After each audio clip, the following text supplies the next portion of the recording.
कल हम लोगों को निकलना है ट्रिप पर, तो आज शेविंग और हेयर कटिंग करवाने के बाद छोटे मोटे काम निपटाता हूँ। और आज है व्लॉगिंग का 53वां दिन और घर जाकर सारी तैयारी पूरी करने के बाद दूसरे दिन हम लोग शाम के करीब 4 बजे निकल जाते हैं अपनी ट्रिप पर। अब हमारा निकलने का तो दिन में 12 बजे था, पर सोचते विचारते हम लोगों को शाम के 4 बज गए। और फिर हम लोगों ने इस ट्रिप की शुरुआत खंडवा के नरेश बाबा श्याम के दर्शन किए और उनसे आशीर्वाद लेकर हम लोग शुरुआत करते हैं अपनी इस यात्रा की। बाबा के दर्शन करने के बाद हम लोग अपनी ट्रिप में आगे बढ़ते हैं और ये ट्रिप हम लोग हमारी पूरी फैमिली के साथ कर रहे हैं, जो कि काफी इंजॉयफुल और मजेदार होने वाली है। तो जैसे ही हम लोग निकलते हैं, गाड़ी में थोड़ी सी पेट्रोल की दिक्कत होती है, तो हम पेट्रोल टैंक को फुल करवाते हैं। टैंक को फुल करवाने के बाद हम लोग ट्रिप कंटिन्यू करते हैं। और आप चैनल पे नए हो, चैनल को सब्सक्राइब करना, लाइक करना, कमेंट करना और हमारी इस ट्रिप में जुड़े रहना। अब जैसे जैसे हम लोग आगे बढ़ते आते हैं, हमारी मस्ती भी शुरू होती जाती है और इसी मस्ती के साथ हम लोग जैसे जैसे आगे बढ़ते आते हैं, काफी मजा आने लगता है। और हम लोग थोड़ा ही आगे बढ़े थे कि बारिश भी काफी तेजी से होने लग जाती है। अब जैसे ही बारिश विराम लेती है, तो हम लोग भी एक जगह बीकन गांव के पास रुकते हैं, क्योंकि हमारी फैमिली में से 2 लोगों का उपवास था, तो वो लोग अपना नाश्ता। कल के व्लॉग में हम लोगों ने बीकन गांव को क्रॉस कर दिया था, तो आज खरगोन पहुंचते हैं मामा जी के घर और आज है व्लॉगिंग का 54वां दिन। फिर हम लोग जुलवाने के पास एक ढाबे पर रुकते हैं शाम का खाना खाने के लिए। देखा जाए तो प्राइस के हिसाब से खाना बहुत बढ़िया था। फिर हम सभी वापस इको में सवार होते हैं, जैसे बैठ कर आए थे वैसे। थोड़ी दूर जाने पर महाराष्ट्र और एमपी की बॉर्डर आती है और हमारे पास फास्ट कार्ड भी नहीं था, तो हम लोगों ने यहीं से फास्ट कार्ड भी बनवा लिया। उसके बाद हम लोगों को 3-4 जगह पुलिस वालों ने रोका और जगह जगह हमारे से कुछ पैसे लिए बिना किसी रीजन के, क्योंकि हम दूसरे स्टेट में आए अपनी फैमिली को लेकर, तो उनसे बहस तो नहीं की जा सकती। थोड़ी देर बाद हम लोग एक होटल पे रुकते हैं चाय पीने के लिए धुले के आसपास। टी के साथ साथ हम लोगों ने पी ब्रेक भी ले लिया। फिर हम लोग वापस गाड़ी में सवार होते हैं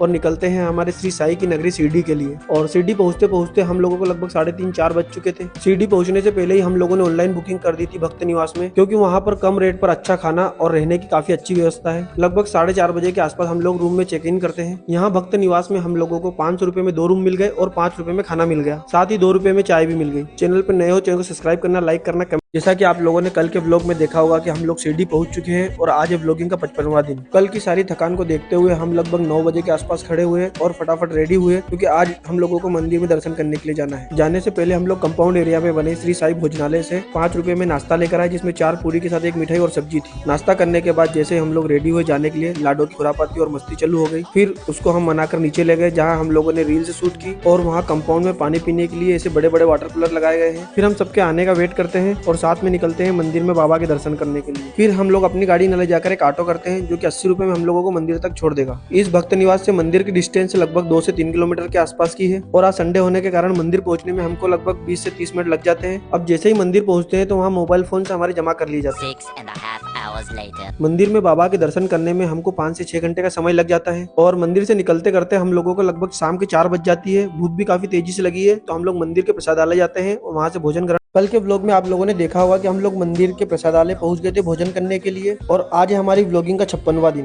पहले यहाँ भोजन करने में 5 रुपए का टिकट लेना पड़ता था, लेकिन अब टिकट भी फ्री ऑफ कॉस्ट में मिलता है। मैं आप लोगों को साईं बाबा के दर्शन लाइव तो नहीं करवा पाया, तो यहाँ पर टीवी में ही करवा देता हूँ। फिर मैं और निक्की दोनों लाइन में लगे और हम दोनों ने टिकट लिया भोजन करने के लिए। टिकट लेने के बाद साइड से ही रास्ता है अंदर जाने का, तो जैसे ही हम लोग अंदर पहुंचे, भीड़ बहुत ज्यादा हो रखी थी। इतनी सारी भीड़ को देखकर हम लोग वापस बाहर आ गए। यहाँ प्रसादालय के प्रांगण में एक बहुत बड़ी साईं बाबा की मूर्ति लगी है, जिसमें साईं बाबा खिचड़ी बनाते हुए दिख रहे हैं। फिर यहाँ से हमने अपने एक परिचित व्यक्ति को कॉल किया, जो कि मंदिर कमेटी के सदस्य हैं, तो उनके थ्रू हम लोगों ने फिर वीआईपी पास लिए भोजन करने के लिए। हमें कुछ देर वेट करने के बाद भोजन करने के लिए एंट्री मिल जाती है। जब तक हमारी लाडो भी सोकर खड़ी हो चुकी थी। शिरडी में दर्शन और भोजन करने के लिए भी वीआईपी पास मिलते हैं, जो कि चार्जेबल होते हैं। थोड़ी देर में हमें खाना परोस दिया जाता है, जो कि क्वालिटी और टेस्ट में दोनों में A1 था। तो भाई खाना खाने के बाद हम वापस भक्त निवास आते हैं, फ्रेश होते हैं और उसके बाद निकल जाते हैं शनि सिंगनापुर के लिए। तो चैनल पर नए हो, चैनल को सब्सक्राइब करना, लाइक करना, कमेंट करना। कल के व्लॉग में हम लोग शिरडी से शनि सिंगनापुर के लिए निकल गए थे और आज है व्लॉगिंग का 57वां दिन। शिरडी और शनि सिंगनापुर के बीच की डिस्टेंस लगभग 72 किलोमीटर है और दोनों ही महाराष्ट्र के अहमदनगर जिले में स्थित है। रास्ते में फिर एक जगह हम लोगों ने ब्रेक लिया, जहाँ पर कोल्हू के बेल के द्वारा गन्ने का जूस निकाला जा रहा था। ये सिस्टम पूरा लकड़ी का था और फुल देसी तरीके से गन्ने का जूस निकाल रहे थे। जब तक जूस बन रहा था, तब तक हम लोगों ने झूले का आनंद ले लिया बैठ कर। तो थोड़ी देर में जूस बनकर रेडी हो गया, हम सभी लोगों ने जूस पिया। उसके बाद हम लोग बिना किसी ब्रेक के निकल गए शनि सिंगनापुर के लिए। इस 70 किलोमीटर की डिस्टेंस को हम लोगों ने 1.5 घंटे में पूरा कर लिया। जहाँ हम लोगों ने गाड़ी पार्क की थी, वहाँ आसपास ऐसी सोवेनियर शॉप थी बहुत सारी, जिसमें तरह तरह के लकड़ी के और लोहे के खिलौने और घरेलू यूज की बहुत सारी चीजें रखी हुई थी। फिर वहाँ से हम लोग निकलते हैं मंदिर के लिए। ये शनि देवता का बहुत ही प्रसिद्ध मंदिर है। पार्किंग स्टैंड से 5 मिनट की वॉकिंग डिस्टेंस पर ही मंदिर स्थित है। मंदिर के एंट्री गेट पर ही एक श्लोक लिखा हुआ है और मंदिर को रिनोवेट करने का भी काम चल रहा है। काफी अच्छा और प्यारा स्ट्रक्चर बन रहा है। अब कल के व्लॉग में आप लोगों को और भी कुछ खास बातें जानने को मिलेगी, तो चैनल पर नए हो, चैनल को सब्सक्राइब करना, लाइक करना और कमेंट आज हम लोग शनि सिंगनापुर में शनिदेव के दर्शन करने के लिए आए हैं और आज है व्लॉगिंग का 58वां दिन। शनिदेव का यह मंदिर महाराष्ट्र के अहमदनगर जिले में स्थित है, जो कि शनि सिंगनापुर नामक गांव में बना हुआ है। मंदिर में रिनोवेशन का काम चल रहा है और वहां पर बहुत ही बढ़िया स्ट्रक्चर बने हुए हैं। हम लोग जैसे ही शनिदेव के दर्शन करने के लिए जाते हैं तो हल्की फुल्की बारिश स्टार्ट हो जाती है। शनि भगवान की यह मूर्ति स्वयंभू काले रंग की बनी हुई है और 5 फुट 9 इंच ऊंची और 1 फुट 6 इंच चौड़ी है, जो कि संगमरमर के चबूतरे पर बनी हुई है और सभी मौसमों में बिना छत्र धारण किए खड़े हैं। मूर्ति के जस्ट सामने एक संत महात्मा की मूर्ति है और साथ में हनुमान जी का मंदिर भी है। और हम लोग जैसे ही मार्केट में आते हैं तो लाडो के लिए पियानो खरीदते हैं, तो वो वहीं पर बजाने लग जाती है और फिर वहाँ की मार्केट को एक्सप्लोर करते हैं थोड़ा बहुत और थोड़ी बहुत जरूरत की चीजें खरीद लेते हैं। यहाँ मैं आपको बता दूं कि यहाँ पे घरों और दुकानों में किसी भी प्रकार का दरवाजा नहीं लगाया गया है, ना ही कुंडी और कोई ताला लगाता है। ऐसा इस कारण क्योंकि यहाँ शनिदेव की कृपा बनी हुई है। उसके बाद हम लोग वापस गाड़ी में सवार होते हैं और निकलते हैं अपनी दूसरी डेस्टिनेशन के लिए। तो चैनल पर नए हो चैनल को सब्सक्राइब करना, लाइक करना, कमेंट करना। शनि महाराज के दर्शन करने के बाद हम लोग लगभग 10 बजे के आसपास वापस शिरडी के लिए निकलते हैं। रास्ते में एक जगह रुकते हैं चाय नाश्ता करने के लिए और साथ ही लाडो को खाना भी खिलाते हैं। थोड़ी देर में हमारी चाय बनकर आ जाती है तो चाय पीते हैं। उसके बाद वहाँ की मिसल पाव का आनंद लेते हैं। इसका टेस्ट काफी बढ़िया था। रात को 12 बजे के आसपास भक्त निवास पहुँचते हैं और सुबह 10 बजे चेकआउट कर देते हैं। फिर हम लोग वहाँ से सीधे जाते हैं कैंटीन, जहाँ से 2 रुपए की चाय की टिकट लेते हैं और सुबह की चाय पीकर फिर हम लोग निकलते हैं अपनी अगली डेस्टिनेशन के लिए, जो कि शिरडी से लगभग 131 किलोमीटर दूर है। भाई बड़ा ही प्यारा रास्ता। हम लोग शिरडी से नासिक के लिए निकल चुके हैं सप्तशृंगी माता के लिए और ये अपनी फैमिली के साथ छोटू भैया। बड़ा ही सुंदर नज़ारे देखते हुए, मौसम काफी साफ है। पूरे रास्ते पर बड़े ही प्यारे और सुंदर नज़ारे देखने को मिलते हैं। पूरा रास्ता छोटे मोटे पहाड़ों के बीच से होकर गुजरता है।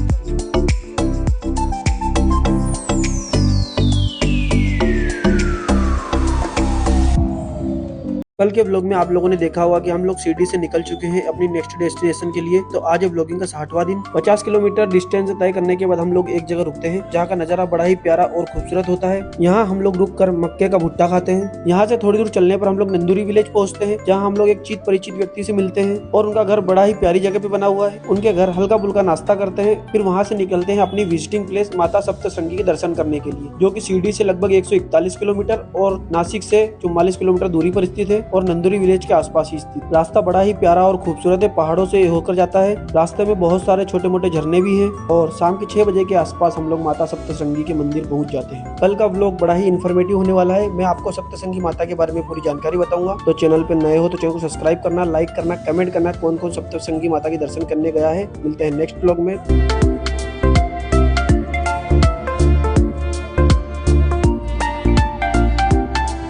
हम लोग शाम को 6 साढ़े 6 बजे के आसपास माता सप्तशृंगी देवी के दर्शन करने के लिए पहुंचे और आज है व्लॉगिंग का 61वां दिन। फिर हम लोग एक जगह गाड़ी पार्किंग करके निकल जाते हैं मंदिर के दर्शन करने के लिए। यहाँ मंदिर में जाने के लिए 2 रास्ते हैं, एक तो ट्रेन के द्वारा, दूसरा सीढ़ियों के द्वारा, जो कि 501 है। हम लोग ट्रेन से जाने का डिसाइड करते हैं और स्टेशन में अंदर मंदिर का पूरा स्ट्रक्चर बना हुआ है और वहाँ अंदर पूजा पाठ की सामग्री, मिठाई वगैरह की बहुत सारी शॉप्स भी अवेलेबल है। फिर हम लोग सभी के लिए टिकट लेते हैं। पर कैंडिडेट टिकट की कॉस्ट 110 रुपए है। बता दूं कि यह देवी का मंदिर बहुत ही प्रसिद्ध है। इन्हें आदिशक्ति भी माना जाता है और कई परिवारों की कुल देवी भी है और इन्हें 18 भुजाओं वाली जगदम्बा देवी के नाम से भी जाना जाता है। स्टेशन पर जाते हैं, 5 मिनट वेट करते हैं, फिर ट्रेन आती है, ट्रेन में बैठते हैं और ऊपर मंदिर में दर्शन करने के लिए चले जाते हैं। अब जैसे ही ट्रेन धीरे धीरे ऊपर चलने लगती है तो ग्रेविटेशनल फोर्स के अपोजिट जाने के कारण मुझे थोड़ा डर लगता है, थोड़ा भारी भारी सा फील होता है और ऐसा लगता है कि नीचे गिर जाएगी। पौराणिक कथाओं के अनुसार मान्यता है कि प्रभु श्री राम और माता सीता ने अपने वनवास के दौरान इस देवी के दर्शन किए थे। और हम लोग ट्रेन से जैसे जैसे ऊपर बढ़ते जाते हैं, नजारा काफी प्यारा और सुंदर सा होता चले जाता है। ऊपर पहुंचने पर बड़े ही शांत से माता के दर्शन बड़े ही शांत मन से होते हैं। माता सप्तशृंगी की बहुत सारी पौराणिक कथाएं भी है। एक कथा यह भी है कि माता जगदम्बा ने जब महिषासुर का वध किया था तो यहाँ विश्राम करने के लिए रुकी और यहाँ से आसपास का नजारा बड़ा ही खूबसूरत और प्यारा है।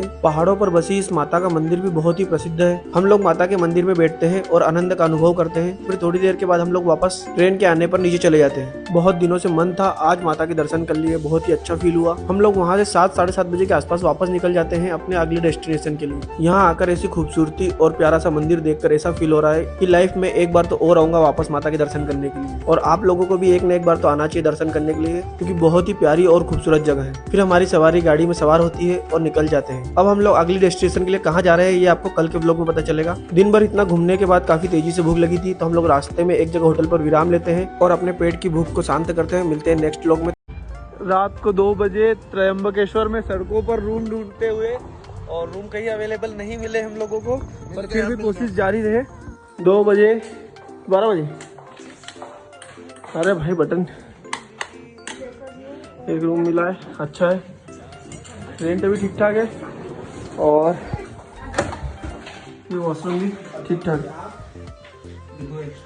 रात को हमें रूम मिलने में काफी देरी हो गई तो सुबह उठने में भी देरी हो गई। फिर उठने के बाद में जैसे ही बाहर निकलता हूँ तो ब्रह्मगिरी पर्वत के आसपास बहुत ही खूबसूरत और प्यारा नजारा देखने को मिलता है। जब हम सब लोग रेडी होते हैं और चलते हैं मंदिर में दर्शन करने के लिए। यह ज्योतिर्लिंग महाराष्ट्र के नासिक जिले के त्रयंबक गाँव में स्थित है। इस ज्योतिर्लिंग के मंदिर में दर्शन करने के लिए दो रास्ते हैं, उत्तर द्वार और पूर्व द्वार। तो उत्तर द्वार तो वीआईपी लोगों की एंट्री के लिए है और पूर्व द्वार सामान्य एंट्री के लिए। तो हम लोग पूर्व द्वार से ही एंट्री लेते हैं। यहाँ पर हमें काफी ज्यादा मात्रा में भीड़ देखने को मिलती है। हम लोगों के साथ लाइन में लगते हैं और लगभग 4 घंटे के बाद हमें दर्शन होते हैं। कल के व्लॉग में मैं आपको मंदिर और कल हम लोग मंदिर में दर्शन करने के लिए लाइन में लग चुके थे। तो आज व्लॉगिंग का 64वां दिन। इस ज्योतिर्लिंग के मंदिर का निर्माण नाना साहब पेशवा ने करवाया था, जो कि 1755 से लेकर 1786 में बनकर कंप्लीट हुआ। इस मंदिर को बनने में 31 साल और 16 लाख रुपए का खर्चा आया। यह मंदिर काले पत्थर से बना हुआ है, लेकिन इस पर कारीगरी बहुत ही प्यारी और खूबसूरत तरीके से की गई है। अब मैं आपको बता दूं कि यह भारत का एकमात्र ज्योतिर्लिंग है जिसमें ब्रह्मा, विष्णु और शिव तीनों देवता विराजमान है। यहाँ के ज्योतिर्लिंग की बात करें तो गर्भगृह में अंदर प्रवेश करने के बाद शिवलिंग की केवल अर्घा दिखाई देती है, लिंग नहीं। अर्घा के अंदर 1-1 इंची के 3 लिंग है जिन्हें त्रिदेव का अवतार माना जाता है। इस मंदिर के स्ट्रक्चर का निर्माण सिंधु और आर्या शैली के अंतर्गत किया गया है।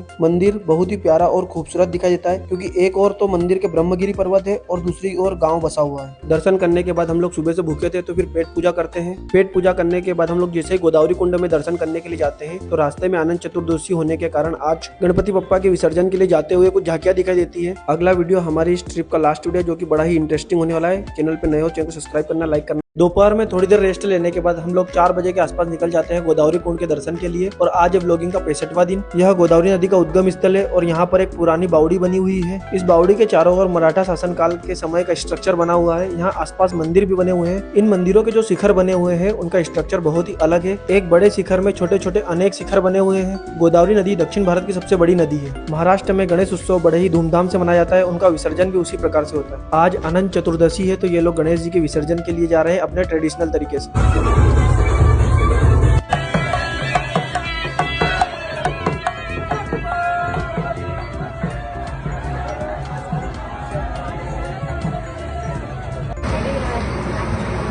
शाम के 6 बजे के आसपास हम लोग वापस प्रस्थान करते हैं अपने घर के लिए।